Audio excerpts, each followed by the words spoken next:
some layouts in an 8x10 album by Heidi Swapp, but it doesn't have to be Heidi Swapp's line. So what I'm realizing is that I still want to tell the larger stories. I just don't want to do 12x12 right now. I want to take a break from having 12x12 albums take up the shelving in my house. And so I'm realizing that 8x10, I do have a few of these that I have to use. I haven't used 8x10 like ever. I used to do it back in the day a lot in my beginning of scrapbook years. So this one is a Heidi Swapp storyline one. It has a plate for the binding. It does have the hardware in the corner, and inside you get an envelope to hold things in, then a title page that says Life is Beautiful, and then the inside format, and I did pull one out, is just a white cardstock. So this is how simple as memory keeping can be approached. You add the date and you do a who, what, where in the corner, and this is as simple as memory keeping can be for some people. What I mean by that is that, say you just have a photo, this one I just grabbed off my desk. This alone, and writing the story of, you know, whatever trip or reason why she was sleeping in her car seat, can be enough for some people to begin, which is why I like these kind of simple layouts, even though this alone can be done even without Heidi Swapp's line. It can just be on plain cardstock, like on the back side, and put the date and do a little bit of journaling, and that can be your memory planning approach for beginners, or for those that just don't have the crafty space to have all of the embellishments like I have collected throughout the years. So I have 2 of these albums, but I also have 2 other ones because they're readily available at craft stores, 8x10, that this is a album size that I want to utilize right now without having to buy 6x8, because 6x8 is not always in the craft stores.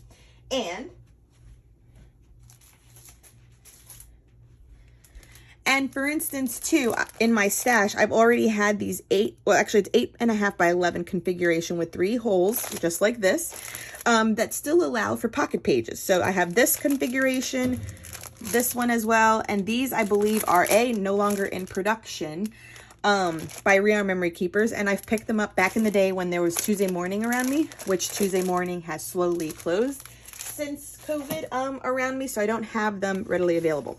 So I have plenty of page protectors to work in this size format.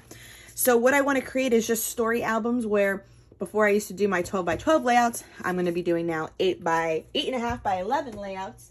So just a smaller format. And these, you know, this size is readily available at Michael's, Joann's, and Hobby Lobby, which all 3 are near me. So it could be just a nice little break from 12x12. Don't get me wrong. I may miss 12x12 soon and want to do a layout, and that's what I'm going to do.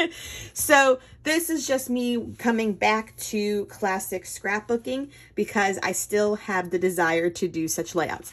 So I've pulled this paper from, I believe it's Bloom Street from Heidi Swapp.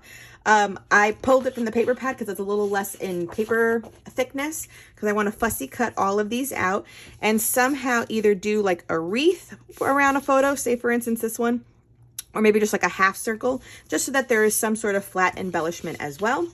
And then I was just thumbing through old paper pads, and I found this one from an old Mombi one too, and it's like a gold, not gold, like a teal frosted word that just says perfect. So I just thought that I could make that, in essence, cut the sheet so that it's right there, including the word. And then, like I said, keeping it simple, maybe just cut around this one so that I can tuck a photo like in there somehow so that it's 8x10. And then just write a little bit of journaling for whatever photo I use there. So I'm just truly stash diving for these first 2 layouts. We'll put them together. And like I said, this is just me trying to simplify storytelling in a creative manner, because I realize that not everyone has the time nor the space to have such large albums, and I am slowly realizing that myself in my house.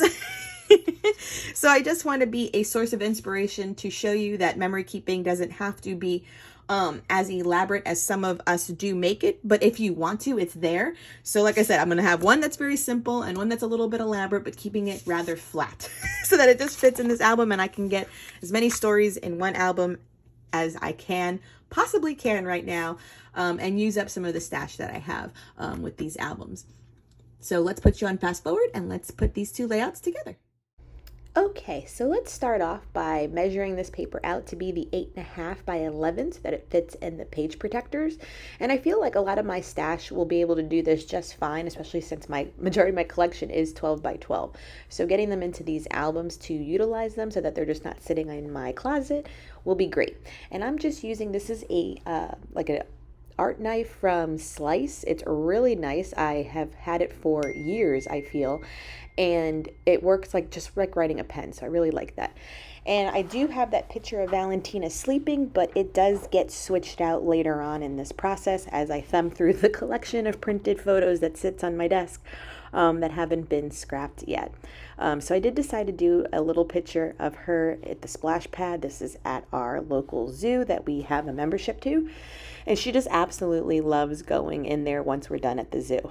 So I recently got a printer for home, and I'm able to kind of make text boxes and type out my journaling rather easily because I don't have a typewriter. And then these butterflies are finds from the Dollar Tree. Whenever you see these die cut packs, pick them up. They are amazing. I have the green blue pack. I have there's pink, and there's an orange one too. I have them in every color. And it's always funny with Dollar Tree stuff too. I always should, hindsight's 2020, so I always should buy just 2 of every color. That way I have enough, because then you almost start hoarding it, and we hoard some stuff. So here was me previously just kind of thumbing around to do that reef idea that I had said earlier, or a half circle, and both of them just didn't look right with a horizontal photo. I tried using another photo that was going to be more vertical, but I wanted to tell this story more. So me and Miguel have been going to the state fair every year, even before we were parents, and now we got to take Valentina. I mean, we go for fried Oreos and corn dogs and street corn, and she goes for the unlimited ride band that she gets, and she loved it. So hopefully it's a good tradition that we'll be able to keep up for her as well. We absolutely love to go, and we always get our photo in front of the Ferris wheel. So this picture you will see hopefully 18 times, as long as she wants to go with us before she goes to college. And so this one, there is part on the Heidi Swapp page just to keep who, what, where. I did mention it, and a date. And I simply covered it up for this one, even though I'm still utilizing her cardstock, because it is a good weight cardstock. Then these are puffy stickers from Vicky Bouton collection, and they just say cheese, and I just like the pink very much. It works with the layout. And then just a few little glitter pieces or sprinkle pieces that are flowers too will wrap up this photo. I think I just have an itch to always be a little bit more creative, and I think that's where I'll be able to do it here. Scrapbook layouts and not the big 12 by 12, just so I can cut down on the albums on my shelf. But I love all the versions of memory keeping I have been doing that you've been watching in the inserts. Those have been a great size to work in. So I love this one. Hope you subscribe, and please give this a thumbs up. Okay, so I hope you've enjoyed these layouts. They're very simple. This one had a little bit more detail to it than this one. But like I said in my intro, that I'm just trying to show you some simple ways to memory keep and tell your story. So this one I ended up putting some die cuts. These are from the Dollar Tree, and I chose a different photo and made it very slender because there was excess background that didn't need to be there. And then I typed out my journaling for both of them and made it very small so that I can get a lot of words down on the paper. This one, I fussy cut all those flowers out, and I did add some puffy stickers for like a title. I was going to stamp it, but I was like, you know what? Let me still just use some of my stash. So it doesn't add that much bulk to it, so it still stays rather flat, which is important. And I'll use some scissors and snip that right there. And those are my 2 layouts in this 8x10 storyline album. I hope you join me for future ones. Till next time.